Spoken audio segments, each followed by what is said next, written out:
is like an animal on the Serengeti. Just a predator waiting to strike. And we knew it was going to be bad. We absolutely knew it was going to be bad. These two men don't know how to have a civil discussion. I'm hoping nobody is expecting a wrestling match between these two. This is going to be a fight. And I don't think Sean Carr really wants to fight with Joe Gacy. We've seen what he can do. I think it's a pretty safe bet that the ring, the bell in the ring for this match is not going to mean anything to these guys, the ringing of the bell. It's all right, okay, a match started, and all right, a match may end, but they don't care. It may not even start if we don't get a bell. This feud erupted ever since this past April Super 8, where Sean Carr interjected himself. It was supposed to be Mike Law's spot. Sean Carr interjected himself and won. Took out Joe Gacy in the semifinals. Took him out again after he won. And then during his speech, called in Joe Gacy, wanted to shake his hand, and then brutally attacked him afterwards. See, the problem is Sean Carr needs to do his homework on Joe Gacy, because if Sean Carr's looking for a fight, Gacy's the last person he wants to actually fight with.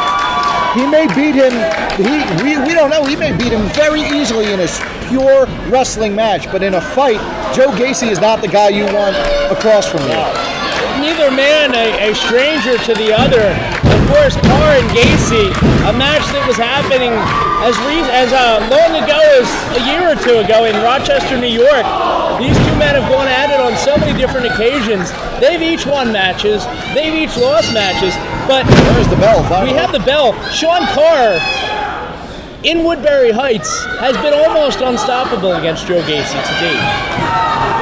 Sean Carr in this building has been almost unstoppable.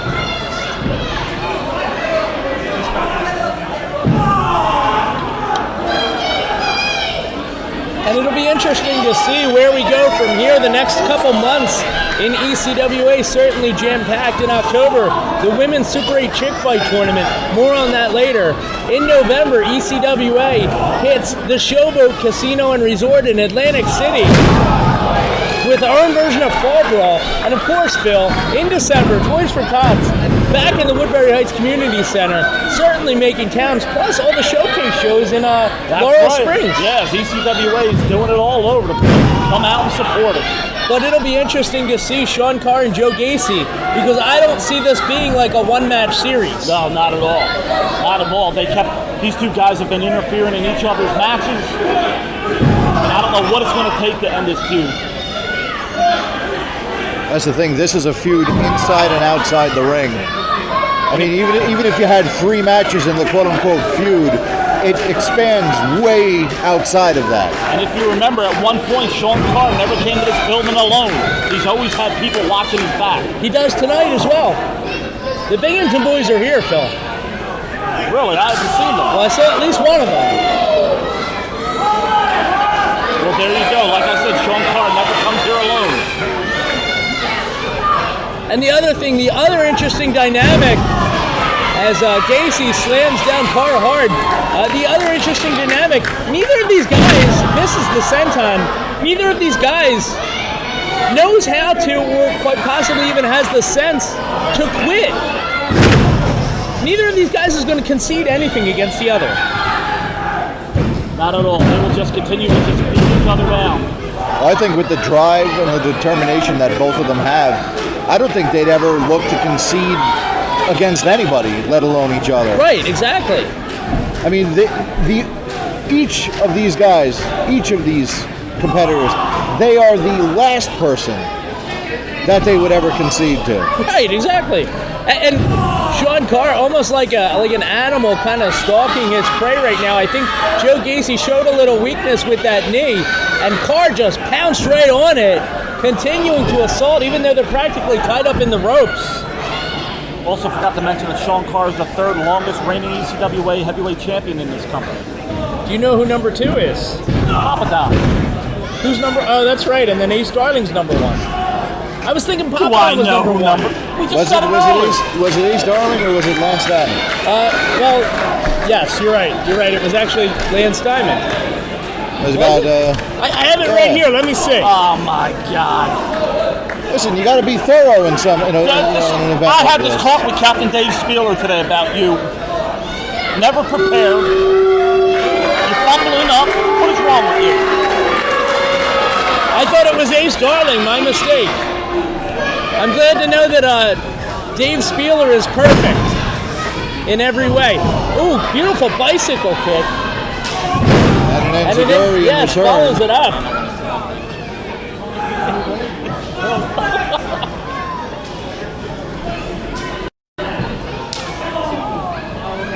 I can't believe you didn't know that Sean Carr was the third longest. But this is why you deserve a I super knew Sean kick. was number 3. I just didn't think to mention it.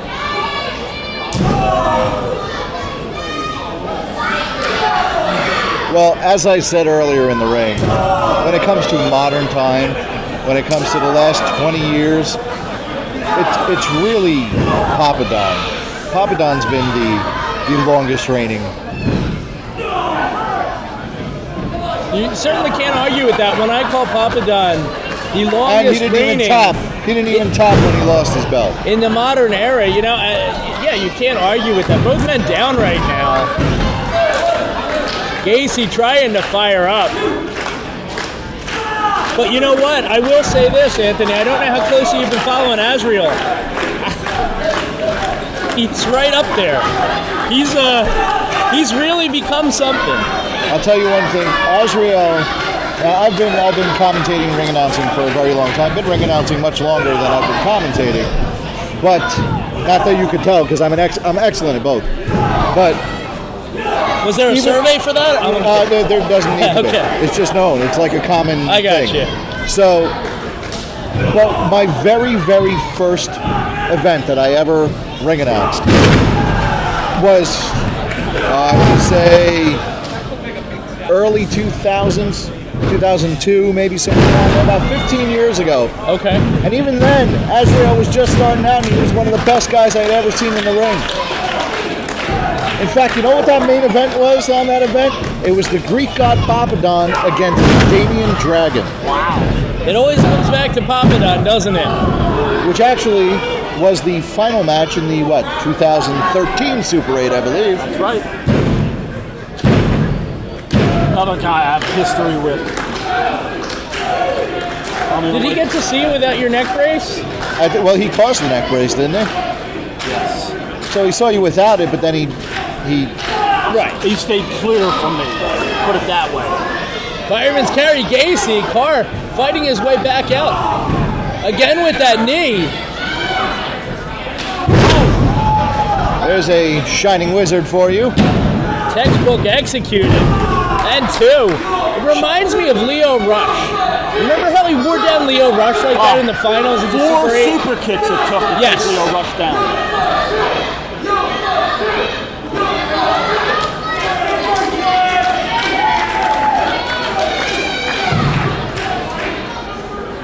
Now, if you look at just the stature and the body type of Sean Carr, he's got some long legs. I mean, more than half his body. Oh, wow! Little razzle-dazzle there by Joe Gacy. Fireman's carry drops him down. 1, 2, I think this is it! Oh! Sean Carr does find a way. I don't know how. He landed on his head there. And I was going to say, Sean Carr, with the size and the length of his legs, he's got reach, he's got power, he's got one of the deadliest super kicks I've ever seen in the ECWA. Gacy giving pursuit. Oh! And that knee, I think, just gave out on him. Well, Carr's been working on that leg the whole match. Carr outside the ring. Here comes Air Gacy. Oh! Banging his knee on that concrete isn't going to do him any favors. But if it wins him the match against Carr, I guess it was worth it.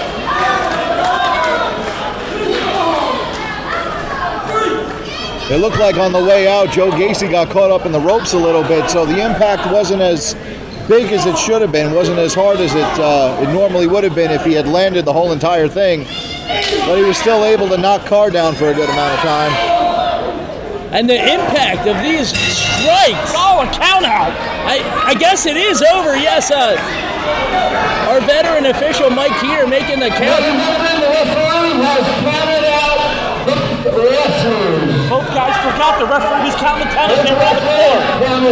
I think just like Joe Gacy and Sean Carr, we all forgot about the referee. We forgot about the match. We're watching them fight.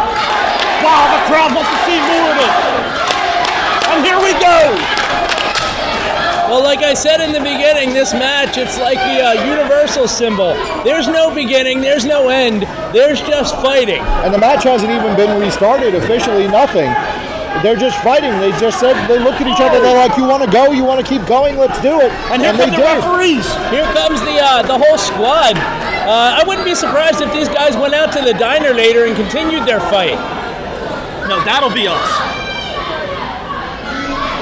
You know, of all people for referees to get in the middle of. Oh no! Sean Carr just super kicked the fan! Are you serious? Who did he kick? Wow, he went to hit Joe Gacy, but instead he hit a fan. Oh, this is bad. And now he's in a shoving match with referee John Finnegan here. Joe Zanoli's in the middle of this now too. At least I think it was a fan out. It could have been Joe Gacy's girlfriend.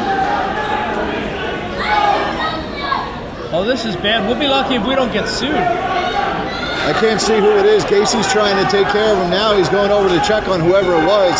We don't exactly have a unobstructed view from where we are. I was just saying we need barriers. Like, this is ridiculous.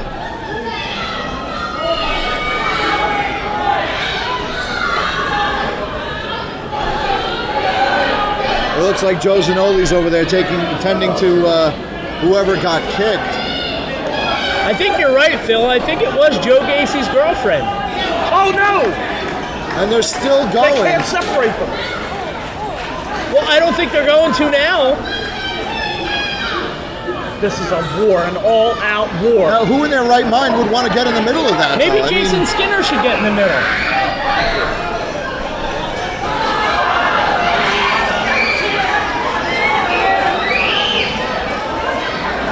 Absolute bedlam. Sean Carr with the chair. I don't think he's in work mode anymore. I think he's in I hate you mode. The referees can't stop. I mean, they're trying everything. What can they do? Hey, Brady, get over there. I'm thinking about running.